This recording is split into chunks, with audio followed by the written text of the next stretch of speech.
So, how did the rich get to be so wealthy, and what are they doing to increase their wealth? More importantly for us, what can we learn from that? Welcome to Riches Revealed, revealing how to improve your finances and lead a richer life.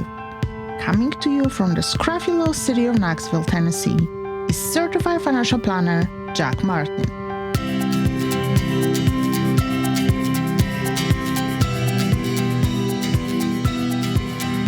Welcome to episode 1 of Riches Revealed. So, when you think about why the rich get richer, you probably think about favorable tax policy and hidden loopholes and insider deals, knowing the right people and being able to afford the right lawyers, all the things that you hear about in the media. And you'd be right. But that doesn't help you today. What can help you is knowing the behavior of successful people and being able to emulate that within your financial situation. So let's take a look at what they do. In my line of work, one of the basics that I see of people who have money is that they are able to afford to be able to put their money into investments such as real estate and stocks and bonds and collectibles and businesses and partnerships. The poor have to put a disproportionate amount of their money into the basics for the necessities of life. Additional money goes to things like cars and electronics, all of which are depreciating assets. And oftentimes they are required to finance those things in order to be able to obtain them. And so, for the privilege of being able to get a depreciating asset, they're having to pay extra money just to be able to obtain that.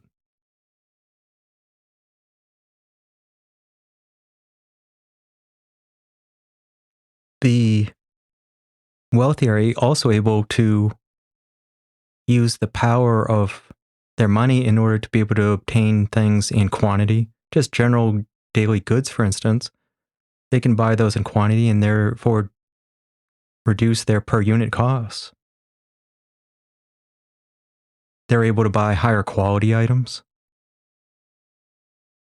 Those items may be a better value long term because they may actually hold up longer, and therefore the total cost of ownership may actually be lower for those type of units. The wealthy do tend to be buyers rather than renters. There is a certain advantage to, renting services and goods, housing, in terms of flexibility, but it's also a real drawback long term in terms of value. It almost always winds up being much more expensive in the long term. You're not building any equity.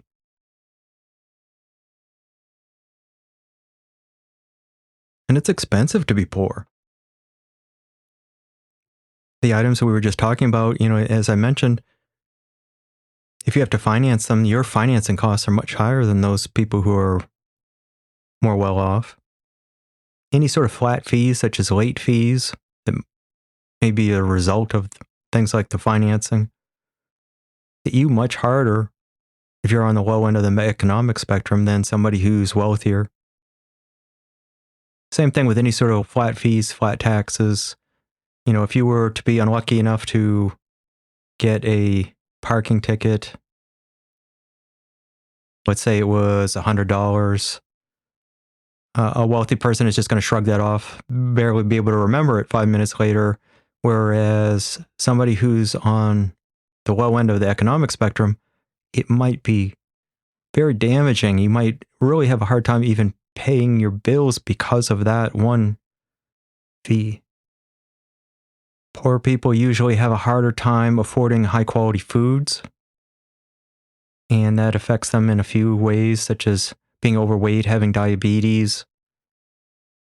And health expenses are some of the most pernicious expenses you will encounter.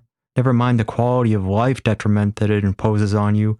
And if you do experience a long-term illness, terribly affects your ability to be productive and hold on to good relationships with your family and friends.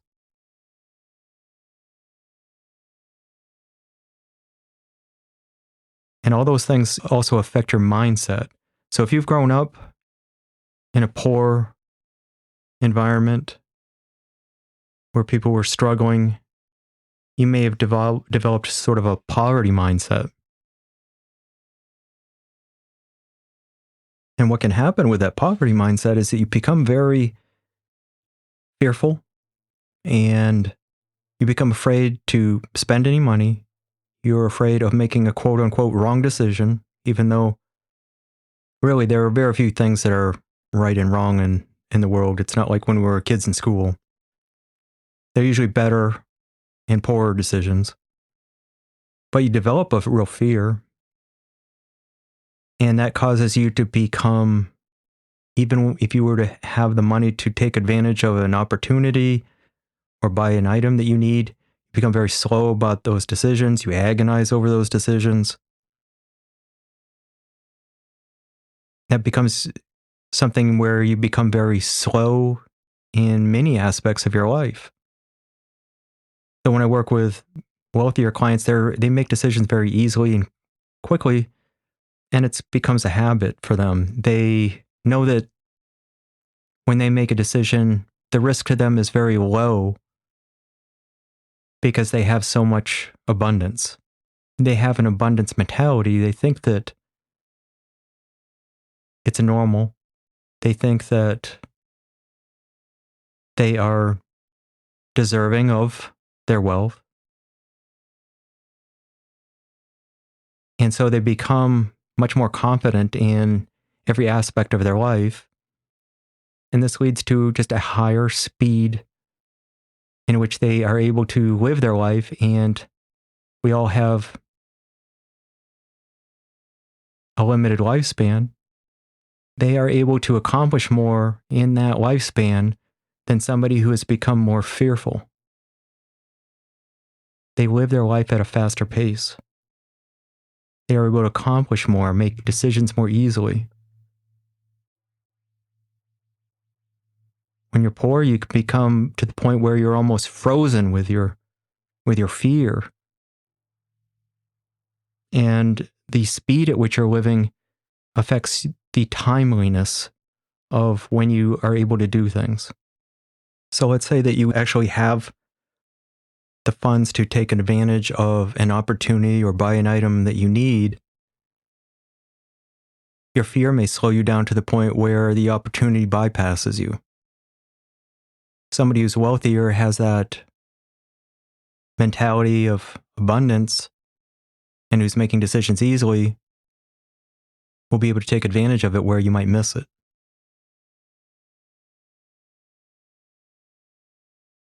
Other times you may not have the money to take advantage of an opportunity. You might have it later, but you don't have it at the time, and that forces you to miss the opportunity. Another example of that in a slightly different way is healthcare. So you become so fearful of the expenses involved with healthcare, which is understandable, that you avoid the preventative care that long term will save your health and actually cost you less money. Whereas the wealthier person is making different choices and they are taking advantage of preventative health care and avoiding some of the health effects of waiting. They're more likely to be able to find a situation earlier and have a very different outcome than somebody who's waiting. And one of the reasons I'm also telling you some of these things is that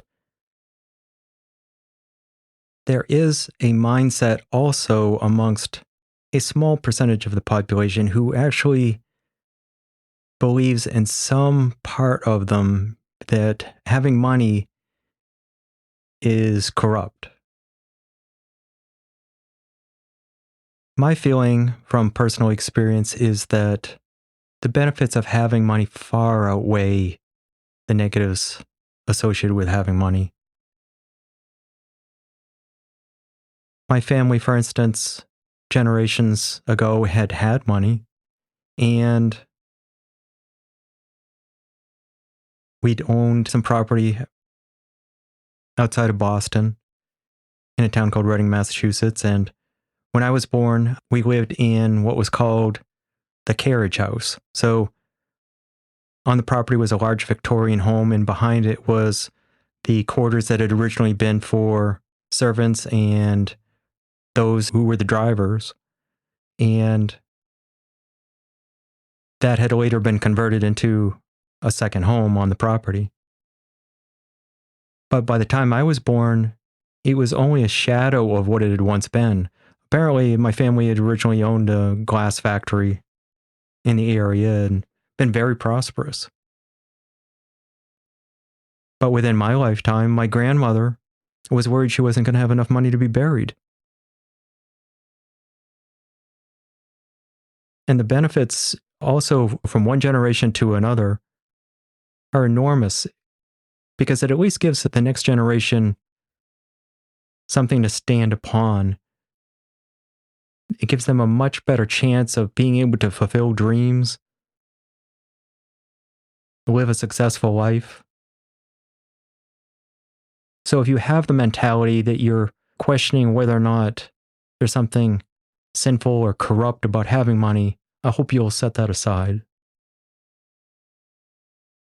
Another thing that I've noticed that the wealthy do quite well is they understand the concepts of leverage, and that might be financial leverage, leveraging their time. It might be understanding opportunity cost, for instance. So opportunity cost is the cost associated with foregoing something else. So a classic example might be an attorney who can bill at several $100s an hour, or he could go mow his lawn and save $50 an hour. The wealthy understand that the opportunity cost associated with foregoing the work in order to save $50 is not worth it. That's why so many people will outsource all those type of tasks to others so that they can focus on what provides them the best benefits.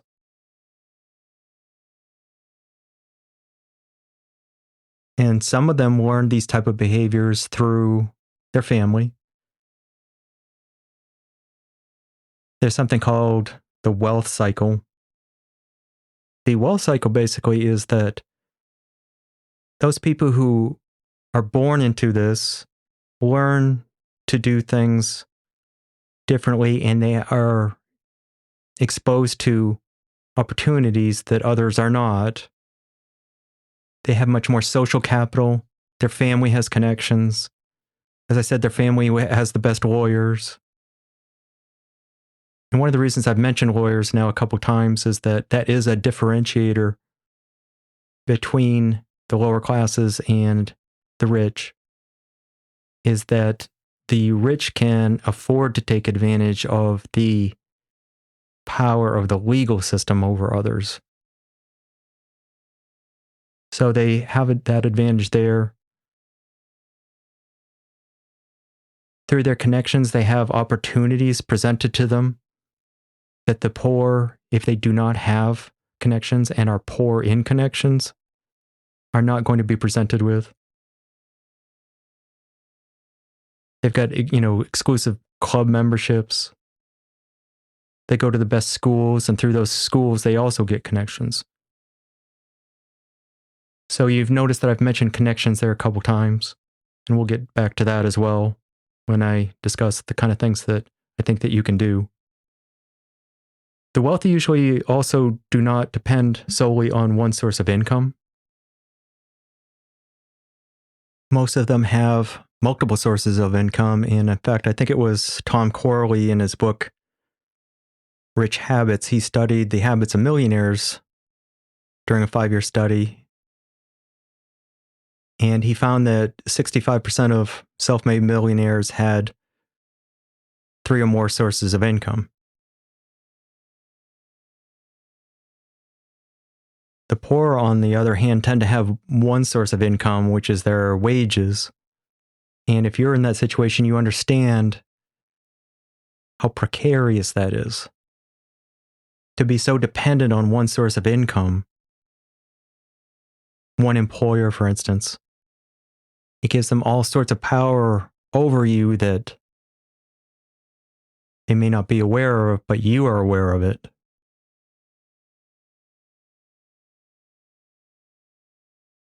Whereas the wealthy tend to have multiple businesses, passive income. Sometimes they have several businesses under one umbrella. They leverage themselves by having others manage the businesses.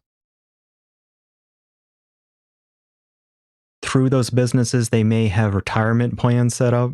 If they're employed by somebody else, they also have retirement plans.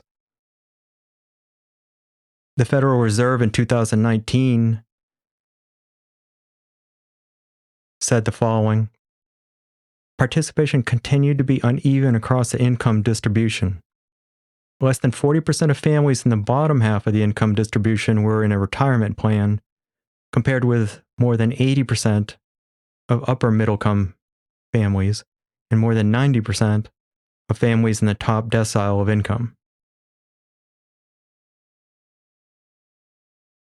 And it's not just savings, they're also putting a significant amount of their savings into stocks. The Tax Policy Center, reviewing some Federal Reserve data, said virtually all of the wealthiest 10% of households own stocks, while only about a third of the bottom 50% own stocks. And so you'll notice that I've mentioned now the time aspect and leverage, and that the poor people are trading their time for money on a one-to-one basis, whereas the wealthy are able to leverage their time and their money, which gives them more time to be able to do other things. And some of that time that they have available, they spend differently. They are attending things like charitable events, which gives them a greater network to call upon. Social events, artistic events, time to learn, time to expand their career knowledge, time to read. Most successful people, according to books that I've read, are voracious readers. A lot of people who are self-made people will read a book or more a week.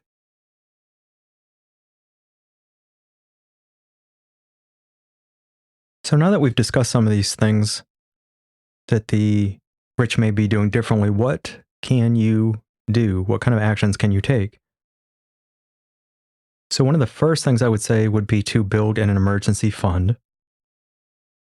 An emergency fund is generally 3 to 6 months of your expenses that are kept in a liquid account, such as a checking account.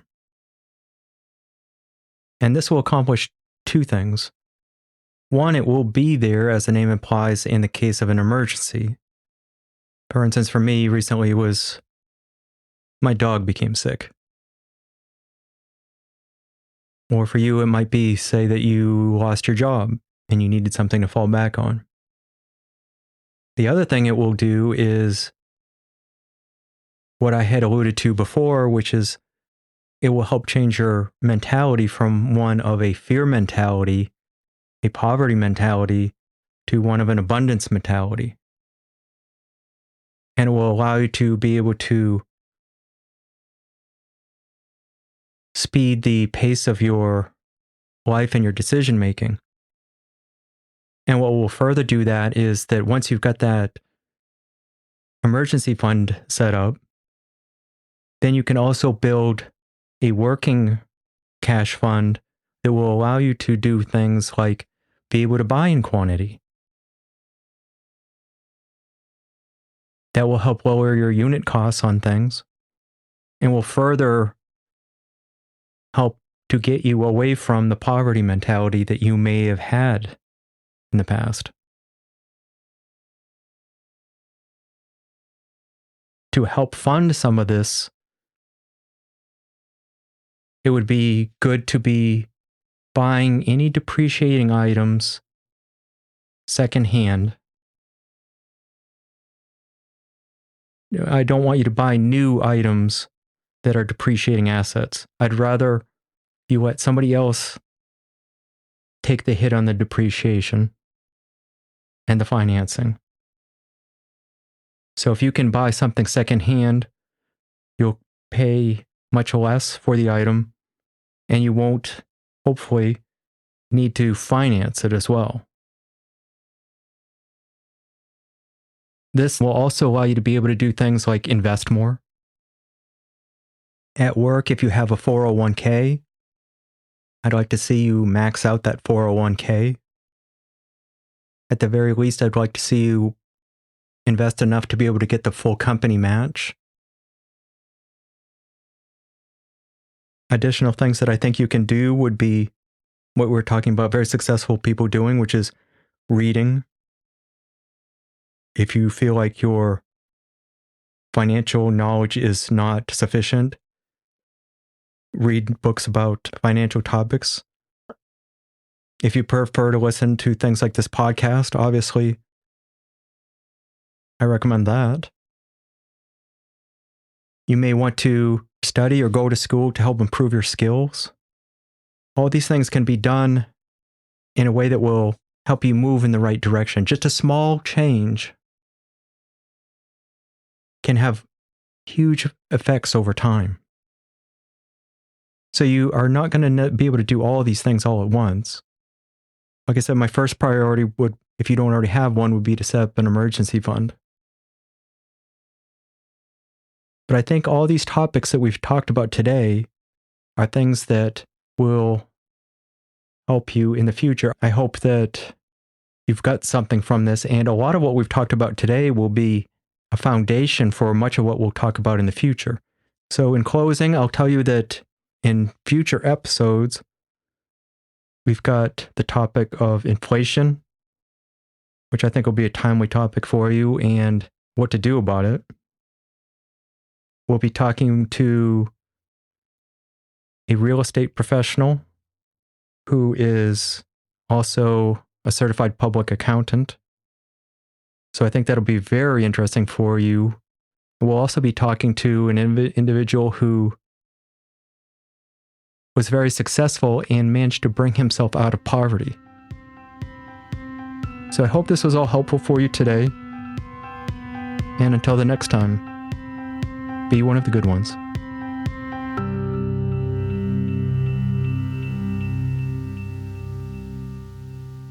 The end.